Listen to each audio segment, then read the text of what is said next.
Yeah, my IVF journey, that's kind of where I started to think that, okay, this is something that I really want to share with people because when I was going through myself, even though there have been countless videos on YouTube about women going through an IVF journey, it still wasn't what I was looking for.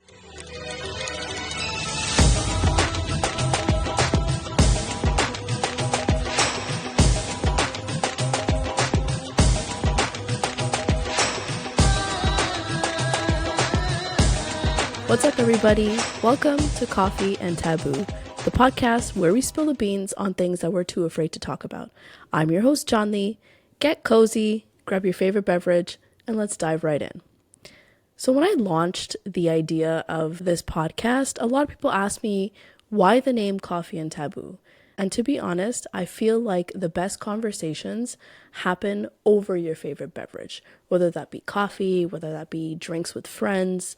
And the most important topics happen at that point, things that we're really afraid to talk about, topics that we really consider, taboo. So a little bit about myself. I'm 34 years old. I'm a nurse by profession. I am born and raised in Montreal. I have been married for almost 4 years now, but have been with my husband for close to 15 years. What else? I'm a huge dog lover. I have my one fur baby that's left. Sadly, one of our fur babies passed away last year. So it's been difficult. And I love to dance. Bollywood dancing is my absolute passion. If you know me, you know that I really like to rock it out at any kind of reception or any kind of party, really. So I've been sitting on starting this podcast for quite some time. It was really last year I had the idea. I had a very difficult 2024. There was a lot of loss. There was a lot of family health issues. And I realized there's a need for open and honest conversation about taboo topics. Topics like having difficulties in your marriage, loss, sex, fertility issues, mental health, and the list goes on and on. And I really wanted to create a safe space for those conversations. Like many of you, I've experienced challenges that have really shaped my perspective on life, and I'm here to share those experiences with you. So to give you a glimpse of future episodes and what to expect, they are going to be coming out in volumes, and within those volumes, there'll be chapters. So this is volume 1, Conception Confessions, episode 1, where I'll be sharing my personal story. You can expect my friends to join this podcast. It'll be very much open conversation, room for debate, dialogue, and it's going to be raw, it's going to be unfiltered, and you can expect a lot of raw emotion. So get your tissue box ready because there might be a few tears that come along the way. I really want this to be a conversation, not a monologue. So please comment below, share any feedback that you can give, anything that you want to hear about, anything you have comments about or you would like to share. If you want to be on my podcast, please let me know. I'd be more than happy to have you on. So like I was saying, 2024 was one of the toughest years of my life. I'm 34 years old, so I guess you could say that means a lot. It has kind of a weight on it.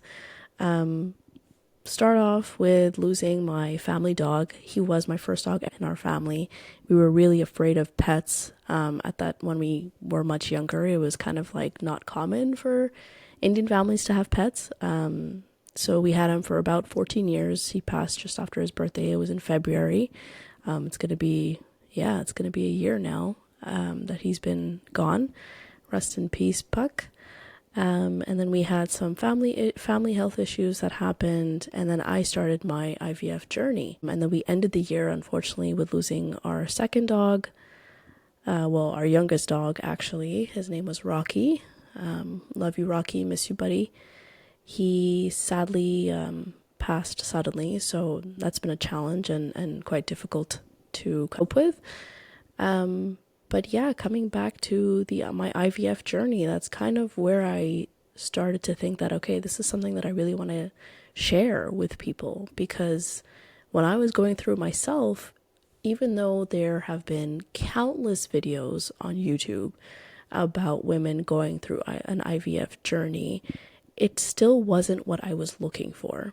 It was it was literally videos about their journey. So the medical appointments, all the testing and the injections and, the loss and the some positives and all that. And as much as it helped a little bit to kind of get clarity on what I can expect in this, it didn't give me the comfort that I needed.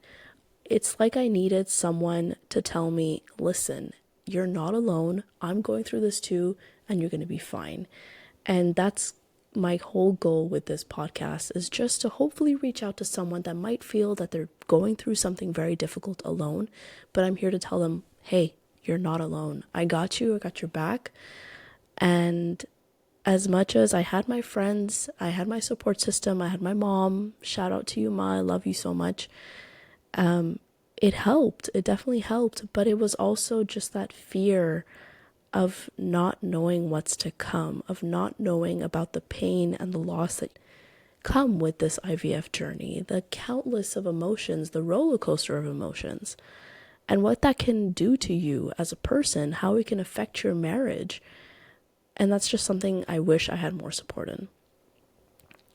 Unless you're going through it yourself, you're never really going to know how that other person's feeling, no matter what that is. It doesn't have to be specific to IVF. It could be anything. So talking about IVF, why isn't it talked about so much? It really does stem from shame. It's because there is this notion of being normal. And I really hate that word now that I have gone through it myself and I'm on the other side. It's like, you're not normal and you have to go through this process now for whatever reason, and you shouldn't talk about it. If you talk about it, you're going to bring on shame to yourself or family, etc. And so it made me feel really alone when I was going through it. And it made me realize that I need to do something about it. I'm a nurse by profession, so I really understand the science behind it all. But the empath in me also was like, I wish that someone was there to tell me, hey, you got this. You're not alone. And this is not, even though I am a health professional, this is not medical advice whatsoever. And also just a big shout out to all my friends and my family. You guys have been my biggest support system. So this is by no means in telling you that you weren't there for me. So please don't take it like that. But I think having someone who kind of looks like me talk about these things might have helped. And maybe I just didn't find it. I'm sure it's out there, I'm sure I'm not the only person in the world who's talking about these things. It's impossible. We're 1 billion people on this earth. I just wasn't able to find it. So I'm hoping that this can reach out to people that really need it. So I just wanted to give you a statistic on fertility in general. So 1 in 8 South Asian women experience fertility issues. 1 in 8. That's South Asian specifically. I didn't Google, the female population in general, because I feel like it might have been depressing.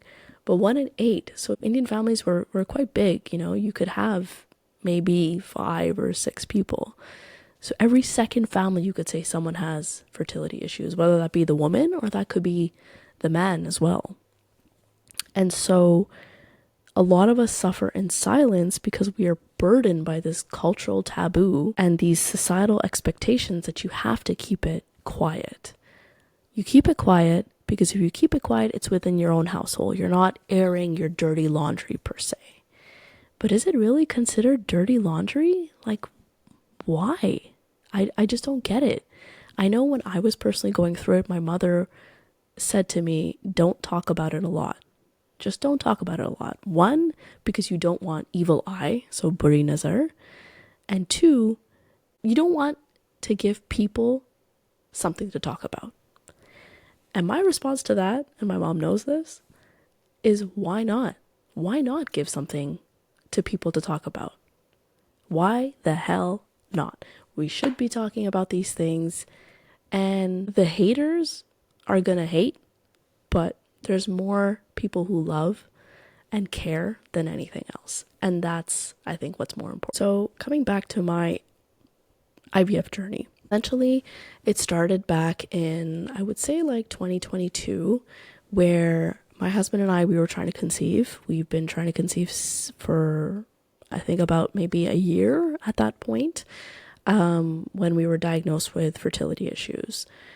My husband, he's a type 1 diabetic, so that factored in a bit. I didn't have any issues. Luckily, everything was going fine, but it still wasn't working for us. So we met with our doctor.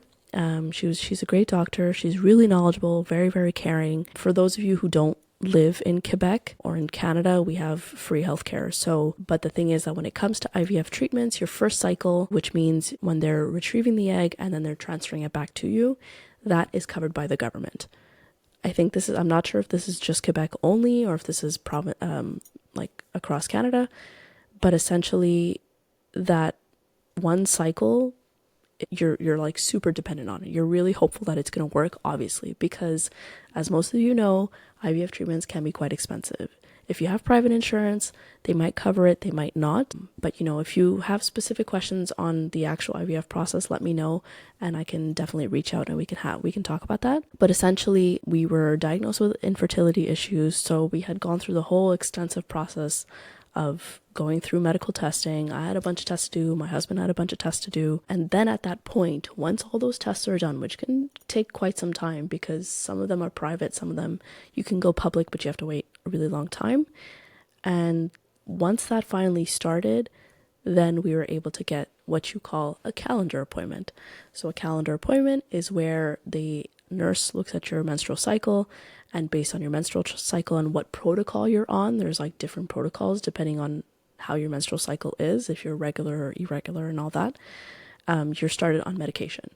So I know when we first started, I was actually very, very excited. I was so excited because I was just like, finally, after so much disappointment for so long, seeing those negative pregnancy tests almost every single month, I was like, you know what? Finally, there's something sort of in my control.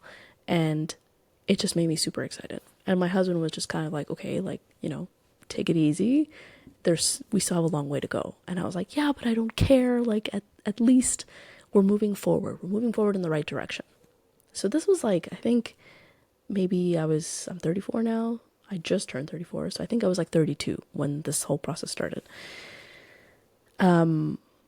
And so when we started going to our appointments, they start with ultrasounds to, check your uterine lining, see how things are going, make sure there's like no anomalies.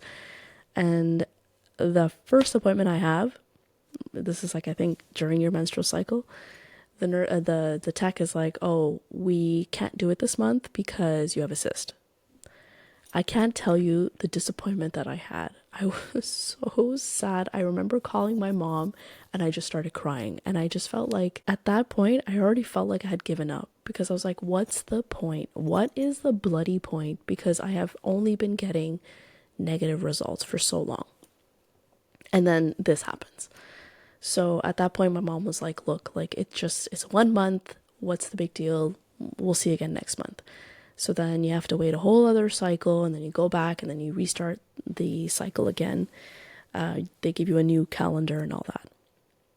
So at that point, I was excited again. We had just booked our trip to Florida and we have never been to Florida before. We usually go down south for vacation. But one of my friends, Bubbly, you know who you are, we Fort Lauderdale. So just before I was told to start this whole other protocol, and it consists of you going on birth control. And I didn't want to do that because there's all these side effects, things that happen when you start it, things that happen when you get off of it. It's a protocol that they do so that they can control your ovulation, basically. Well, you're not ovulating at that point, so it's stopping you from ovulating.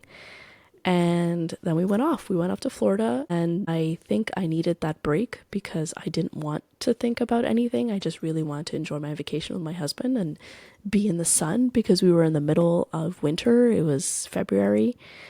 And so we come back and it's like a really long protocol. It's about like 6 weeks. So we did the whole thing. They gave me medication to increase all my follicles, and it was so painful, I have to say. Like, the medication was not so bad. I'll share some clips if I still have back when I was recording my actual journey. the administration of the medications wasn't so bad. I'm a nurse, so it's easy for me to do it and self do it. It was more the side effects. I was so bloated, so much discomfort with feeling yucky in your own body. It was just like you felt huge. You felt huge all the time, and I gained a bunch of weight. Not that I'm like super skinny or anything now, but I you could see it. Like my face was much chubbier, my belly was a lot more rounder and fluffy. And it puts a lot of strain on your marriage because you feel like you're not attractive to your spouse anymore. And so that put a lot of pressure on my husband, and I feel so bad, and he was so great during the whole thing. So shout out to my husband, I love you. Please don't leave me. But yeah, so when you're going through that whole process, depending on how many follicles you have and if they're mature or not, that's when they go in and they go pull out those eggs. And then when they go pull them out, you know, they connect with the sperm. They put it basically in a petri dish. They're putting your egg, they're putting his sperm, and you're hoping for fertilization. And so that was, I think, the hardest part. That was the hardest part of the IVF journey, because that was the majority of the work that needed to be done. There was so much pre-work that went into it, and you had to really hope for the best because you really want the best eggs. And then once you're just like, okay, it's no longer in my control, you know, like you hopefully have put out some good product, so you're hoping for a good result. So then they fertilized. I think I had come out with like 29. They pulled out 29 follicles, but in the end I think 22 were only good. So out of the 22, 11 fertilized, and usually they say you want 50%. So we had 11. Out of the 11, I think it came down to like 5 that were viable, that made it to like the blastocyte stage. I always forget, but I'm pretty sure it's a blastocyte stage. Shame on you, Chandni, you're a nurse, you should know this. So then it was time for the transfer day, and we had to take a pause because I had so many eggs, so it was quite painful. And they said that if they did the transfer, they usually do the transfer in a couple of days, but because they said I had so many eggs, it would just be like a huge risk for me. So we had to wait another month. So, you know, like if you can just imagine, the whole process started in, I think, maybe February or March, and officially the transfer was only done in July. So you can see that these things take a lot of time. That's just the cycle. That's not even including all the tests we did before that. So it's very, very long. So comes down transfer day. I, again, super excited because I was like, this is it. It's happening. We're gonna have our baby. Our baby's gonna be inside of me.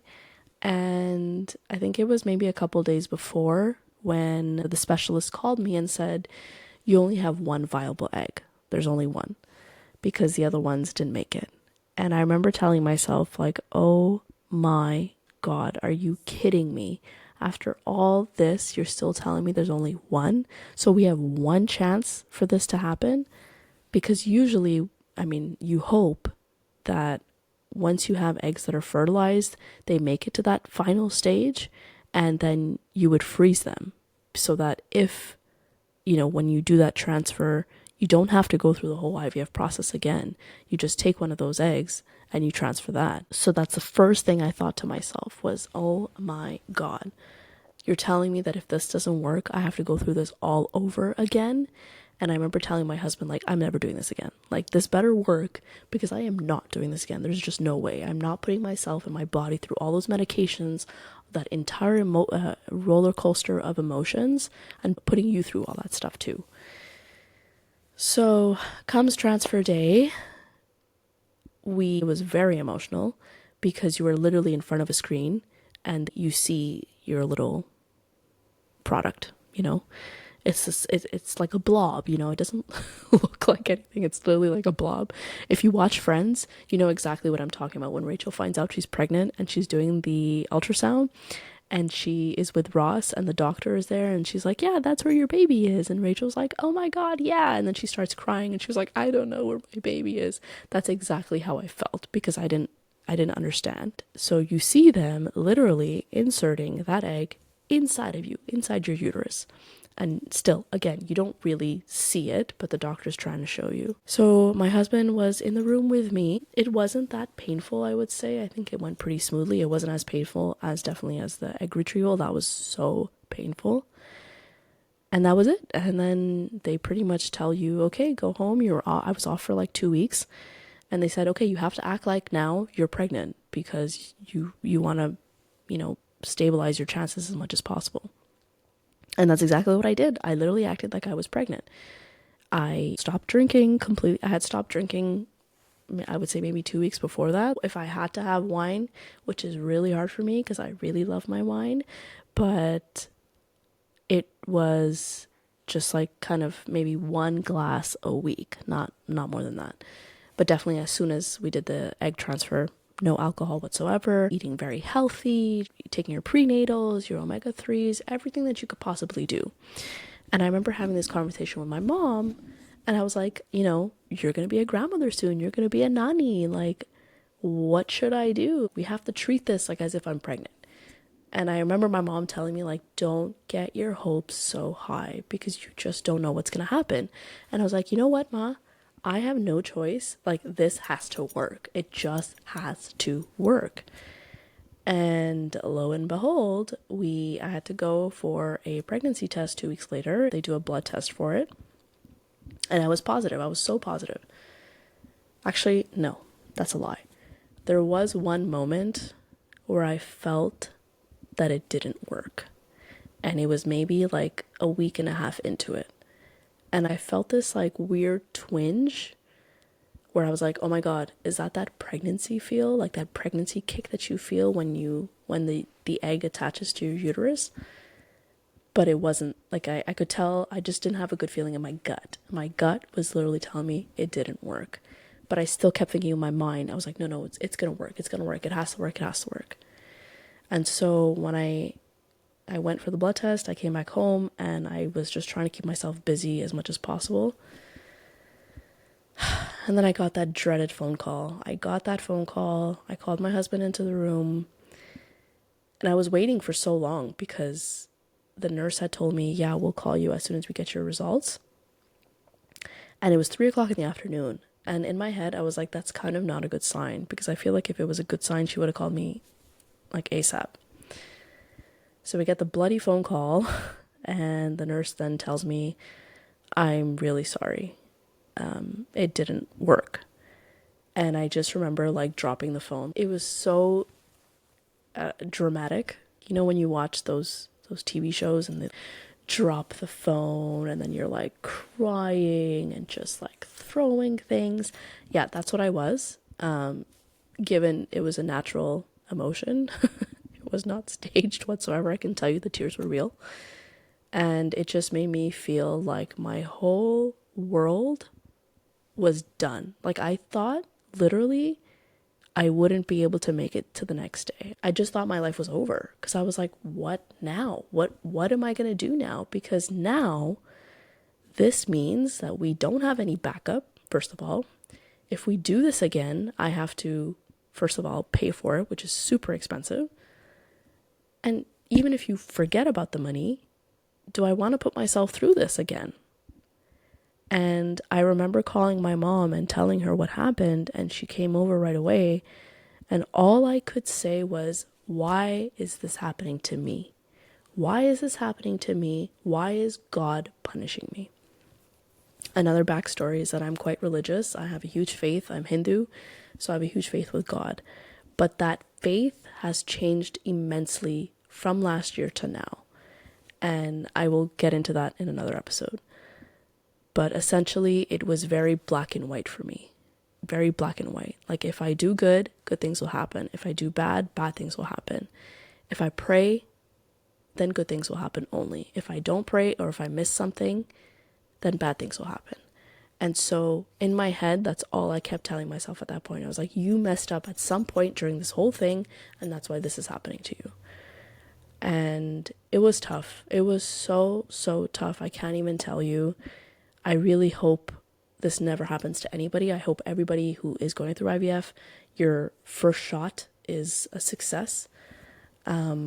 But the pain that you feel, that loss that you feel, it's unexplainable, because it's, people go through miscarriages, people go through actual loss, and I'm grateful that it wasn't to that extent. It wasn't real life per se. It was just a small little egg, but it still felt like, watching it on the screen, I looked at my husband and I said, can you believe that's something that we created? It was just magical. It was really like mind-blowing that, holy moly, this is something this is part of my DNA and your DNA, and it's together now. And it was inside me. So I was really acting like I was pregnant. I was like constantly rubbing my belly, and I was always talking to my uterus, and my whole world like shattered. And so it took a lot of time and a lot of healing, a lot of therapy.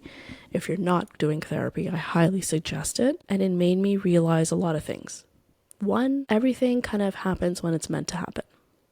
So I look back now and I realize that because, yes, it was a very difficult year, but I was also not in the right mindset. I was trying to have a baby for the sake of having a baby. Was I ready? I don't think so. I really don't think so. I think if we had successfully had done that, I don't think I would be where I am today. I would definitely not be having this podcast. That's for sure. And I see it as a blessing, honestly, as much as that can kind of sound fucked up, but it was a blessing in disguise, because I think now it made me realize that whatever is meant for you will happen. And when that's going to happen, you don't know. But everything that you have right now at this present time is all that you need. Whether you think that's like a spiritual thing, it's an act of God, it's upper power, higher power. That's truly what my perspective is on life. And especially after losing our dog Rocky so suddenly, my perspective on life and how short of a time limit we have on this world has really changed my idea of life and what's important. Coming back to why I wanted to start this podcast was really because of that. And so I just want to come back and express that anybody that is going through IVF or any infertility issues, whether that's IUI, you're in the process of conceiving, anything like that, you are not alone. And these emotions that you feel, or this guilt that you might have, it's not wrong. Like, you're not alone, and you're not wrong for having those feelings. And just to tell you that everything will be okay. You will be fine. You'll make it to the other side, but it'll take time. You just have to give yourself time and grace. And that's something that has taken me a lot of time to understand, but I am finally, it's like a huge weight off my shoulders. I am finally at that point where I can say, yes, I went through it, I did it, and I survived. And despite that huge loss, I've made it to that other side. And I am so goddamn proud of myself. I'm proud of myself because that's not easy. It wasn't easy whatsoever. And just to think where I was thinking that my life is over and there's nothing else for me, to being now where I'm like, oh my God, I have endless opportunities. I can discuss this now with other people. I am comfortable enough to talk about this with other people. I'm so effing proud of myself. I'm proud of myself. And you should be too. If this is something that you're going through, you should damn be proud of yourself. And if you're not there, it's okay. You will get there. You'll get there on your own time. And that's all that matters, is your journey, not anybody else's. So please don't focus on anything else. Focus on yourself. Give yourself that love and that self-care that you need, whatever that is. If that means you need to sleep all day and just chill and veg and Netflix, that's fine too, because that's exactly what I did. It took me a lot of time for me to get out of the house because I was like, I don't know what to do now. I don't know what my next step is. For so long, I was telling people, and people who know me know this, I kept saying those words. I don't know what my next step is. I don't know what my next thing in life is. And I'm so glad that I gave myself the chance to figure it out. And only you can do that. Like, as much as my friends and my family were there to support me, it came from within me to figure that out. And I'm so glad that I did. So despite the challenges, it's really important to know that there's always hope and you'll always develop even more resilience. My therapist had actually told me right after all this happened, she said, for someone who's been through so much loss, you have a lot of resilience and you seem to have a very positive attitude. And when she said that, I was actually quite shocked because I was like, I don't have a positive attitude. I was mad. I was like, what are you talking about? I'm pissed. I'm sad. What are you talking about? I'm positive. But the way she described it was, you still have this positive outlook on life that you know that this is going to happen for you. You just don't know when. And it made me realize, you know what? Life is so goddamn short that, yeah, you need the time to be sad and to reflect, and these things can take time to heal. And I probably will always heal from a lot of things that happened in 2024. But it just gives you this solid shield, you build yourself this armor that you need to kind of overcome all these challenges in life and all the upcoming challenges that will come up in your life. And I'm grateful for it. I am so grateful for it that it all happened to me, because it has made me a much stronger person, and I'm goddamn proud of myself. I am so proud of myself. I really thought I could never overcome it, but I did. And here I am, and I'm here sharing it with you guys. So I just want to end this by saying it's never the end. Okay? It's really never the end. Whatever is meant for you will happen. Whatever you have in this moment, be grateful for it, because it's all you really need. And it's always great to shoot for the stars and aspire for the moon, but be grateful and present in the moment that you have now, because you're never going to get this back. And that's how I'm trying to live my life every single day. So conclusion is really to say that although our IVF journey didn't end well, it's not the end for us. I have decided and I have reflected for a long time that we're going to keep trying. God willing, it's going to happen for us when it's meant to happen. And also, another thing I want to add, it's a little personal story that happened. Just kind of some shade, Really, it happened when we started trying. I am a daughter-in-law of a Punjabi family. And so Punjabi families, we eat well, we like our aloo parante and we like our ghee.